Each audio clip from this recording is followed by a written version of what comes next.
Good evening, everyone. Welcome to the Namana lecture series. Myself, Professor Prathima BK, Assistant Professor, Department of Electrical Engineering, will present a lecture on sensors and transducers. First of all, I want to thank our chairman, sir, principal, vice principal, my dear alumni, students, and Namana Trust for giving me this opportunity and nominating me for the Best Teacher Award. So let's start the lecture. So these are my contents. So I will be discussing about the transducer. I will be taking one transducer, which is photoelectric transducer, and we will discuss the applications of the transducer.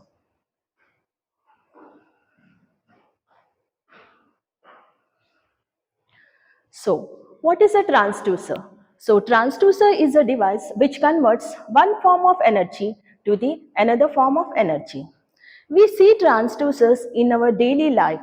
So, for example, you can see the example of a microphone. So, microphone is a device which converts sound energy to the electrical energy. The loudspeaker. The loudspeaker is a device which converts electrical energy to the sound energy. And we can see the thermal scanner. The thermal scanner was used. The thermal scanner was used during the COVID pandemic. So you have seen that it is used to measure the variation in the temperature. And you can see the solar cells mounted on the buildings, the rooftops. The function of the solar cell is it converts the solar energy into the electrical energy. And in the hospitals, we can see ECG. It is used to measure the heart rates and it converts it into the electrical energy. The function of LED. LED is also a sensor. It is a light emitting diode which converts electrical energy to the light energy. There are many such examples, such as we can see the generators. So generators converts the hydro energy, the wind energy into the electrical energy. The electrical motors which converts electrical energy to the mechanical. The light bulb which converts electrical to light energy. We can see the pH meter. So pH sensor is a device which is used to sense the pH content in the liquid. So it senses and tells whether the liquid is acidic or basic. And we can see the dish antenna. So dish antenna will be taking up the electromagnetic waves from the free space and it will connect it into your electrical energy. And we can see many more applications like the applications such as touch screen of the mobiles, the biometrics, and we can see the sensors used in washing machine, oven, and many more. So basically, the transducers are of two types. So broadly, we can classify it as electrical transducer and mechanical transducer. So the function of the electrical transducer is it converts non-electrical energy to the electrical energy. The best example for this is microphone. The function of the microphone is to convert the sound energy to the electrical energy. The opposite process is of the mechanical transducer. It will convert the electrical energy to non-electrical energy. So the example for this is loudspeaker. So loudspeaker converts the audio electrical energy to the sound energy. So the components of the transducers, there are basically two main components of a transducer. So first component is a sensor and the second component is a transduction element. The function of the sensor is it will detect or sense the change in the physical quantities. So physical quantities may be of force, it may be pressure, it may be heat, temperature, and some chemical variation. So these all non-electrical energy, the physical quantities will be sensed by the sensor. And the sensor output is given to the transduction element. So the function of the transduction element is to convert the sensor output into the electrical form. The transduction element may be the Wheatstone bridge, it may be amplifiers, it may be the oscillators which converts the signal to the electrical form. So if you see some examples of the transducer circuit, so strain gauge. Strain gauge is one of the transducer which converts the physical parameters such as force, pressure into the electrical energy. The strain gauge is a device or a transducer which is made up of a metallic wire, and when the force is applied on the strain gauge, the resistance of the strained metallic wire will be varying.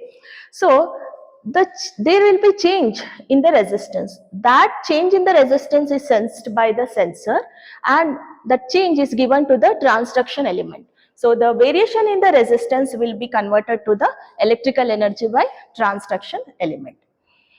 Okay. Similarly, we are having a thermistor. So thermistor is a device which is used to measure the variation in the temperature. So thermistor is a device which is made up of semiconductor material. So the property of semiconductor material is the resistance changes with the variation in the temperature. So if there is a variation in the variation in the resistance is sensed by the sensor, and that change in the resistance is given to transduction element which gives the electrical energy as a voltage. So there are many transducers. We can see there are resistive transducers, inductive, capacitive transducers, photoelectric transducer, many transducers. But today I will be considering photoelectric transducers. The function of the photoelectric transducers completely depends upon the photoelectric effect. So photoelectric effect is, it takes the input as your electrical energy, light energy, and converts it into the electrical energy. And the photoelectric transducers are used to sense the object, the presence or the absence of the object, and the distance of the object also, by making the use of light. So the photoelectric transducer consists of three main basic elements.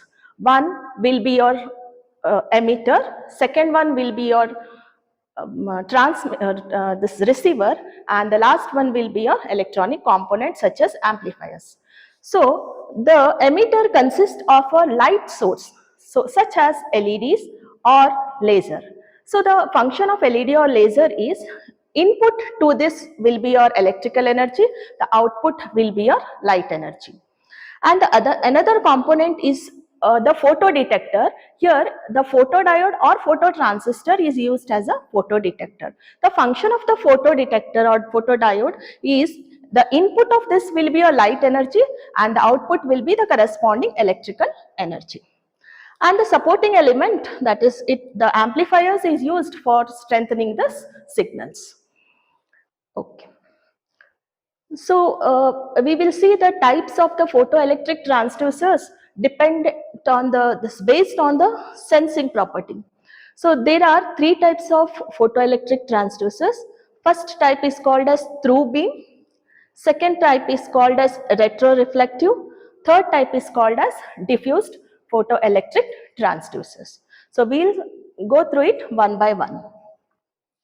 So if you see this through beam photoelectric sensor, it consists of emitter and the receiver which is connected separately. So here it is used to detect the presence of the object which is moving here. So and the light will be emitted by the emitter, and the receiver will be detecting the light which is emitted by the emitter. Now, when the object is passed through that, the light will be obstructed by the object, and the receiver will not receive any light. So the receiver section will be off, detecting that there is some object. So this is your through beam photoelectric sensors. But there are some advantages and disadvantages of this. So if you see the advantages, it will offer the longest optical range. It will sense the object which is in a longer range.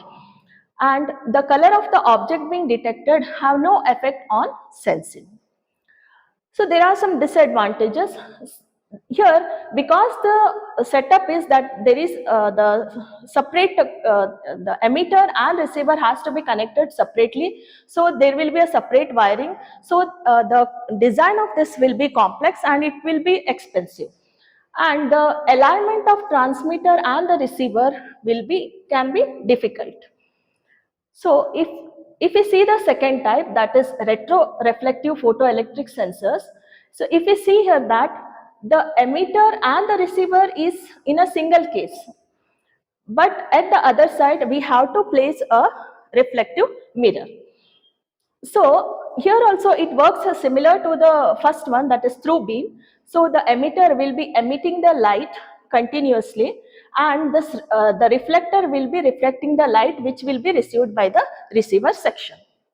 But when the object comes here, the object will obstruct the light, and that the receiver will not receive the light and it will be off.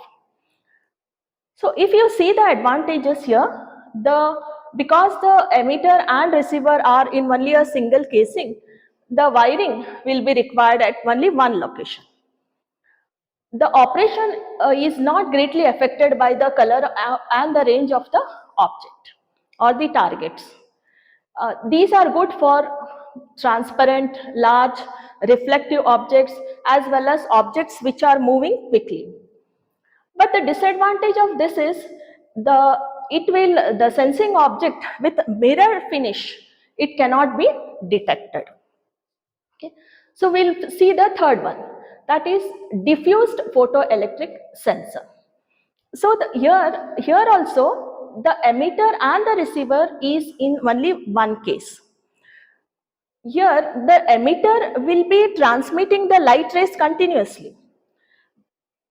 But here when the object comes here, that object only reflects that light back and the receiver will be receiving the light.